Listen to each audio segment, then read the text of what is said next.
Questo è un servizio offerto dal Santone di Avella. Il maestro Cleo. L'oroscopo della settimana dal 5 all'11 settembre. Ariete. 21 marzo-20 aprile. Ma chi l'ha detto che settembre sia il mese della rimessa in fila dei buoni propositi per l'autunno?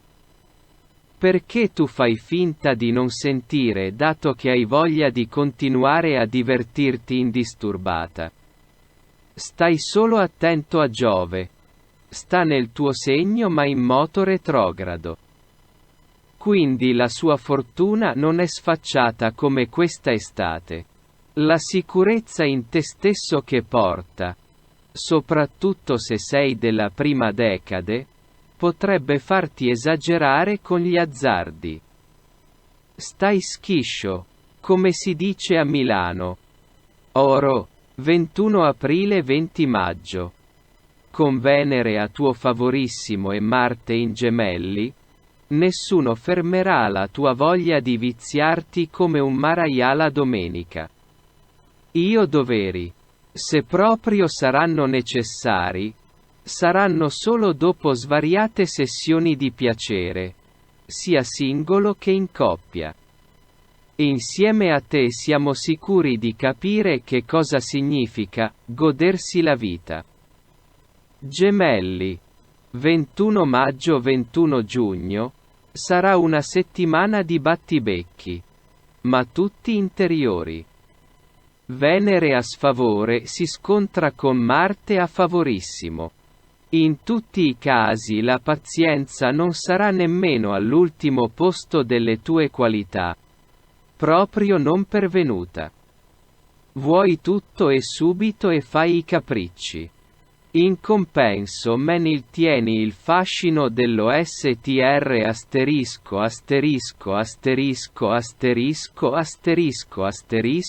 e di chi non ha alcuna intenzione di scendere a scendere.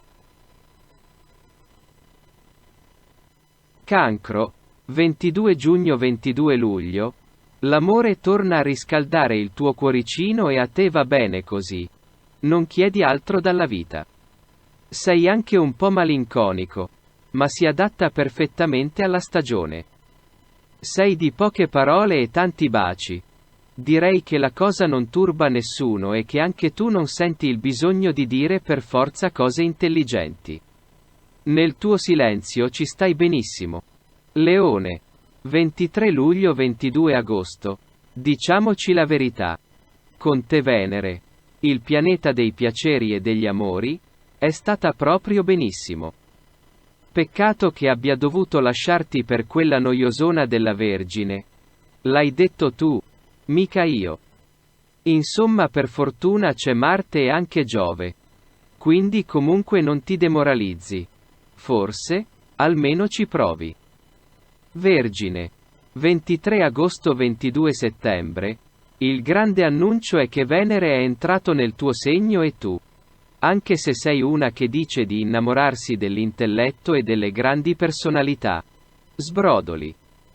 Diciamoci la verità. E ti fa bene perché ammorbidisce Marte contro che ti vuole spazientita, innervosita, scocciata e sfaticata. Insomma fa media. Bilancia. 23 settembre-22 ottobre. Mercurio ti fa sempre più sveglia e Marte sempre più coraggiosa. Hai capito che ti piace parecchio dire quello che pensi e persino polemizzare un po'. Nessuno ti fermerà dal portare avanti le tue battaglie. Sappi che questa veste da passionaria ti rende proprio sensuale. Scorpione. 23 ottobre-21 novembre. Il tuo cuoricino inizia piano piano a scongelarsi e il sorriso a ripresentarsi senza preavviso sulla tua faccia. Ottima notizia. Diciamo che sei in riabilitazione emotiva. Devi fare gli esercizi come dopo che ti sei rotta la gamba. Allenati a dire cose carine. Poche per volta. Sagittario. 22 novembre-21 dicembre. Ti senti davvero come quello che non viene invitato alla festa. Sagittario.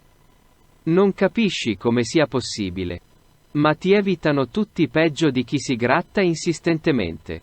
In effetti, però, se ci pensi di dire cose carine, non hai nessuna intenzione. Forse è che sei poco simpatico? Sì. Te lo dico io. Capricorno. 22 dicembre 21 gennaio. Chi se ne frega se il tuo cervello va a rilento come la macchina che sta esaurendo anche la riserva di benzina. Tu adesso hai l'amore. Venere dalla tua parte riscalda persino un duro come te. Quindi soprattutto che ne farai un ottimo uso quando si tratterà di farti perdonare per qualche dimenticanza nei doveri lavorativi. È che nessuno se lo aspetta da te. Acquario. 21 gennaio 19 febbraio. Sei sempre più fico. Ma tu sembri quasi non accorgertene. E la cosa ti rende ancora più irresistibile. Goditi questa sensazione di poter fare davvero di tutto. Senza paure. Senza limiti. Senza alcun dubbio. La fiducia nel futuro e nell'universo intero ti aprirà tutte le porte. Pesci. 20 febbraio 20 marzo. Non so bene come dirtelo pesciolone. Ma non sarà proprio la settimana più semplice della tua vita. Marte e Venere entrambi che ti guardano storto quando nessun pianeta ti dà una mano significativa. Insomma, ti consiglio di chiuderti in casa. E di non rispondere al telefono. Ok?